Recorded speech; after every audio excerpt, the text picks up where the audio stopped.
Hello there, Qckslvrslash, and today we go from one premium American battleship to another, jumping from the Texas to the Alabama. And this one comes from one of my fellow clan members, Yungslumber.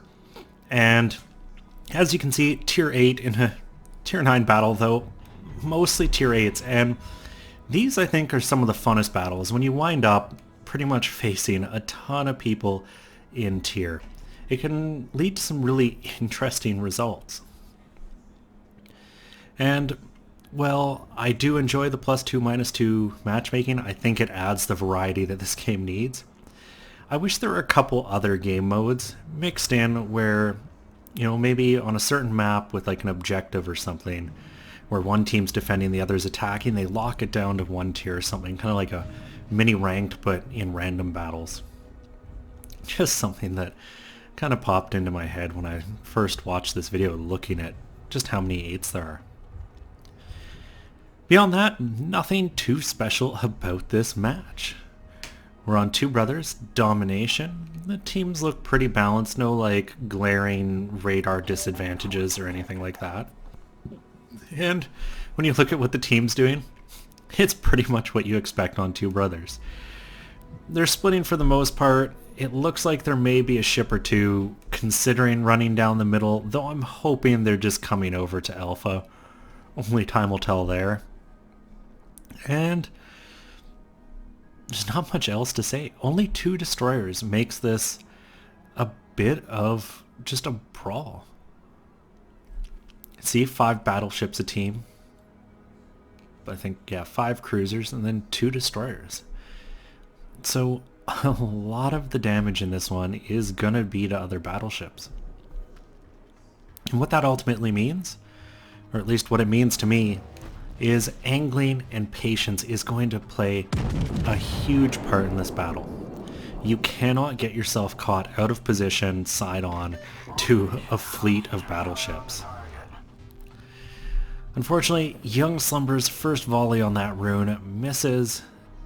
The Mayhem was spotted, turned away. You know torps are coming. That shouldn't be a surprise to anyone. The Edinburgh ducks under them. I'm guessing has his hydroacoustic search going. And when you look at the other team, they look to be pretty much all going to Delta. They're doing the good old lemming strategy, which can work amazingly on this map if you push. 1 or 2 ships go to the off cap and hold, play very passively, almost like this rune. You get over there and then just turn and sail out. You don't really need to put any real pressure on, just kind of shoot at things when you can. Meanwhile, this other massive group really has to push. You can see in a glance they outnumber what is on the other side, so they've got to be pushing. Yungslumber's allies back here, they really just need to hold. They play passively. They already got the cap. They can just back off, shoot in every once in a while, stop it from being capped, and you can see already no kills, but almost a 50-point advantage just from the early cap grabs. Rune gets spotted and he's side on again. So see how good Yungslumber's aim was on that snapshot, and it's looking mighty fine. There's that Citadel, 17,000 damage between the Citadel and the penetrating hit, and that pretty much takes off half the Rune's health. And that's why battleships can be so much fun to play, is when you get those guys that are side on, or in like my Texas, you wait patiently. You wait for the other player to make a mistake, turn side onto you, and just blast them out of the ocean. Where they can get frustrating is when you don't have support, and I can definitely say in this case, Yungslumber's got support. The Benson's pushing out ahead, there's a Cogro out on the flank, the Edinburgh that's with him is pushing well, the Iowa in the back, he's pushing around, and the friendly Edinburgh is even going to block a torpedo. Look at that teamwork there. I can guarantee you that one wasn't intentional though. And they pull up into the Benson smoke. And you can see Yungslumber kind of waiting patiently here. He's got a shot at the rune, but I think he really wants one at this Mogami, and he was just waiting for the Mogami to turn side on. And will patience pay off? Unfortunately, it doesn't.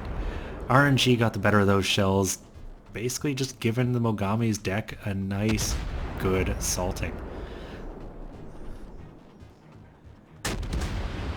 Meanwhile, on the opposite side of the map, the enemy team is doing nothing. They've all gathered up behind that one island and they're kind of refusing to push. And more ships have consolidated over here as far as the enemy team goes, but they're not really doing anything aggressive either, and without any citadels there, still lands 11,000 damage on that Iowa.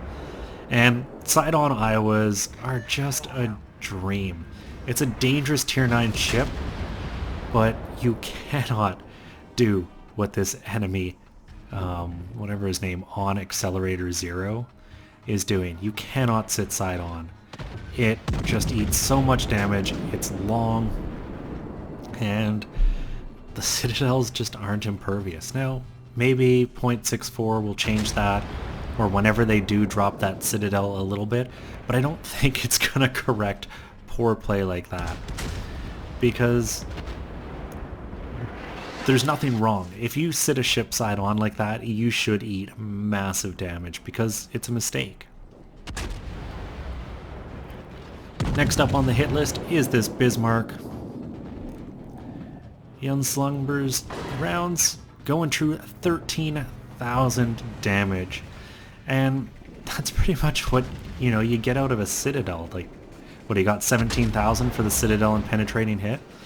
And that's why those German battleships aren't invincible. It's where you aim. And you'll notice all of his shells landed kind of on up above the main belt and into the superstructure. And even here, he aims just above that main belt, kind of trying to drop the shells through that thin part between the belt and the main deck, and gets a huge hit in return. Now I would start to worry if I was Yungslumber though.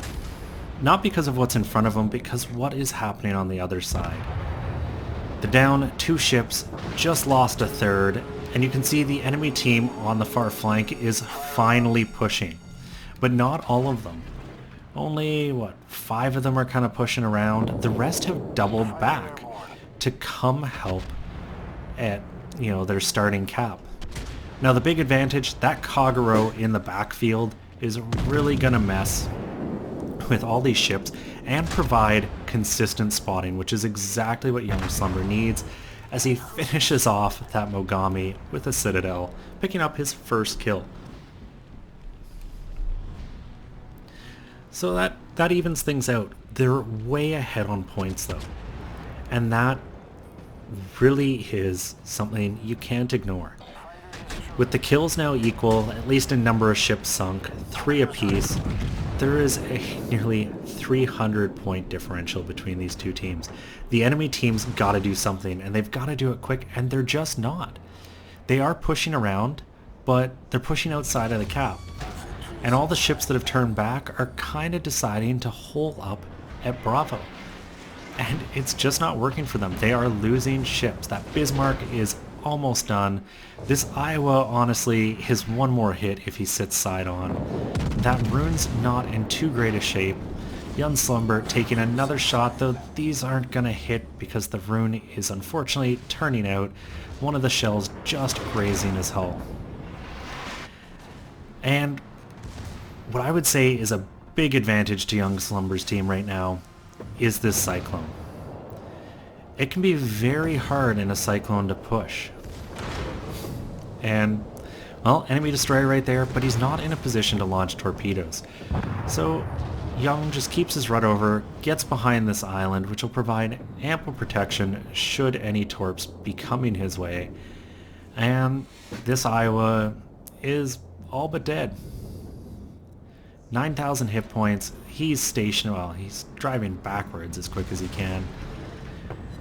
Young comes around the corner, kind of waits patiently, and ends up firing at the Edinburgh. Now personally, I would have shot the Iowa. I would have just gone for the big hit, and just to avoid getting shot back at. Now, Yungslumber is angled really well. As a result, doesn't really eat any damage in return. And one of the things that keeps him oddly safe is because of where that Iowa is, I don't think this Edinburgh has had a torpedo solution yet. But either way, Young has got his rudder hard over and is really preemptively anticipating torps coming his way.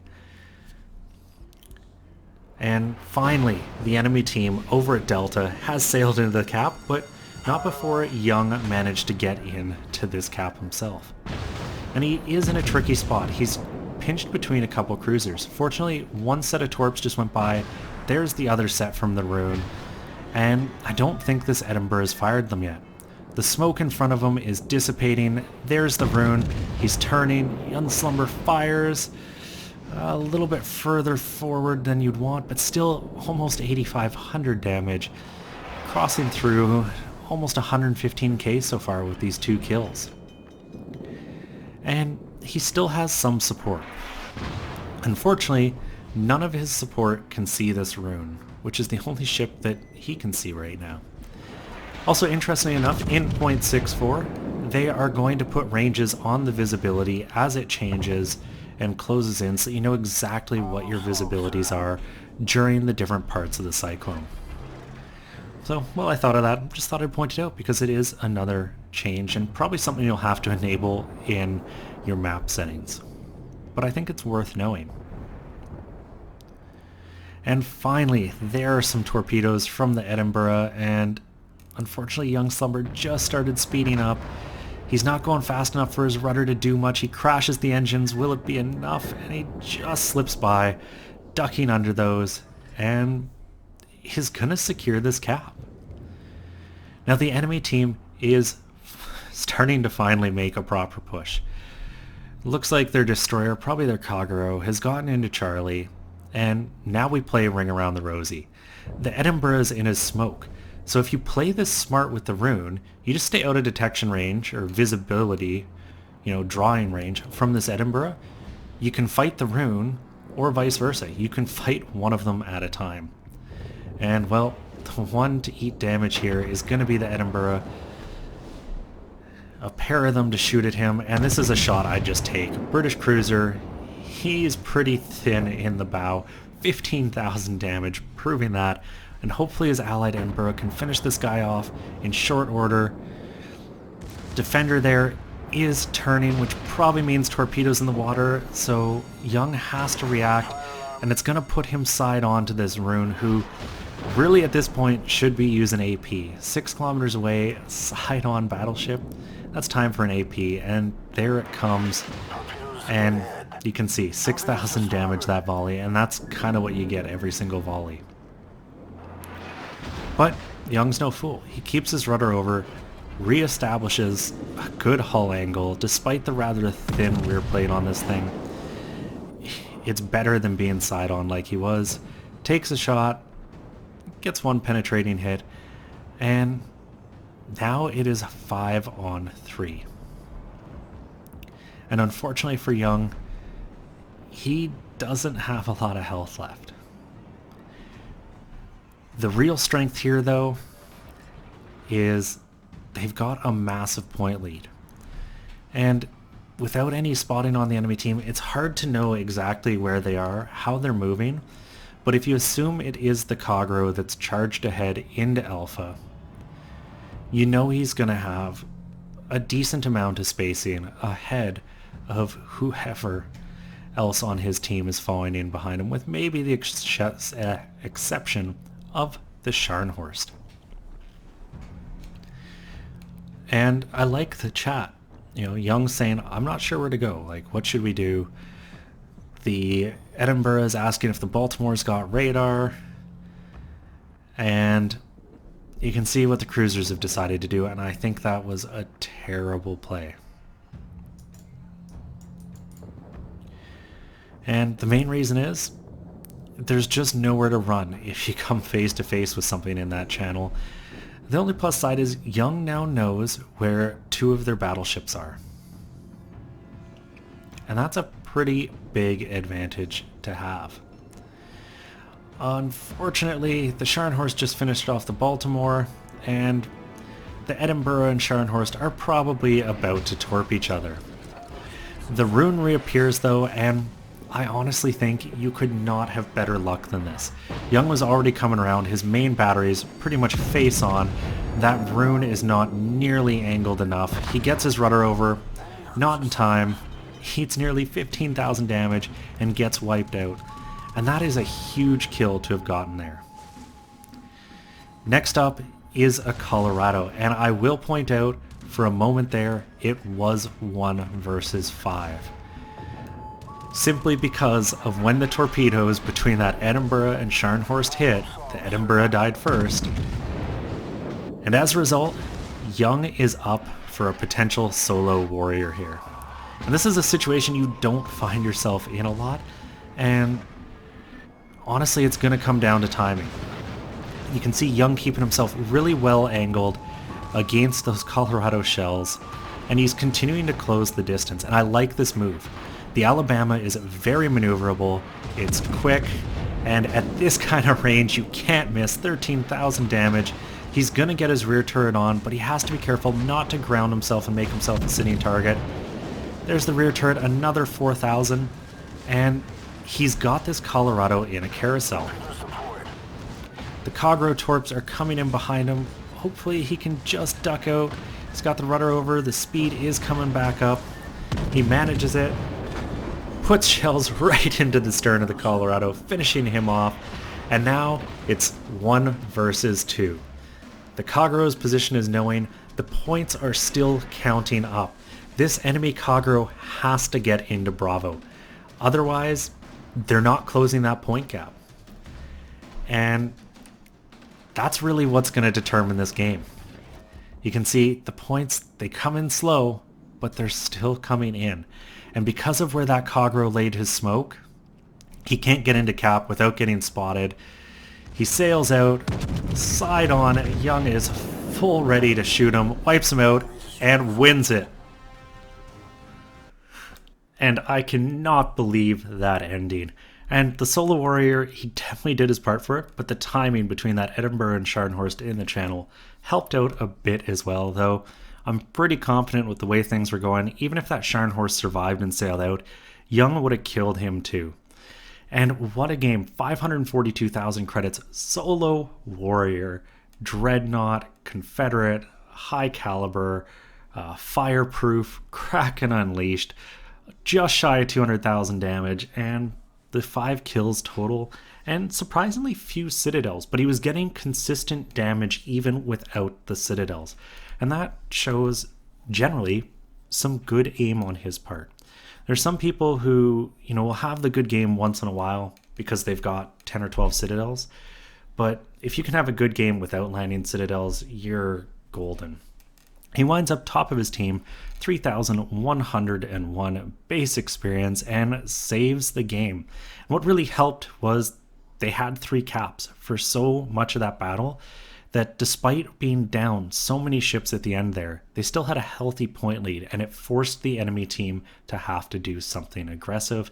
And when they made the push in, they weren't quite a solid group, and Young picked them off one by one, starting with the Rune, then the Colorado, and finally that Cogro. So well played, and when you look at the damage he did, and the damage he absorbed is just super impressive. And some great angling and a display of really good angling at the end there against the Colorado. It's not directly bow in. When you say bow in, it's more of what Young was doing there with his angling, and he wasn't eating damage as a result. What's more impressive is this is a standard account, and he made 418,000 credits and 4,500 experience after all was said and done. So thank you very much, Yungslumber, for sending this one in to me. I do very much appreciate it. I hope you guys did too. If you enjoyed it, please consider giving me a thumbs up or subscribing to the channel. And as always, I'm Qckslvrslash, and I'll have another one for you guys later.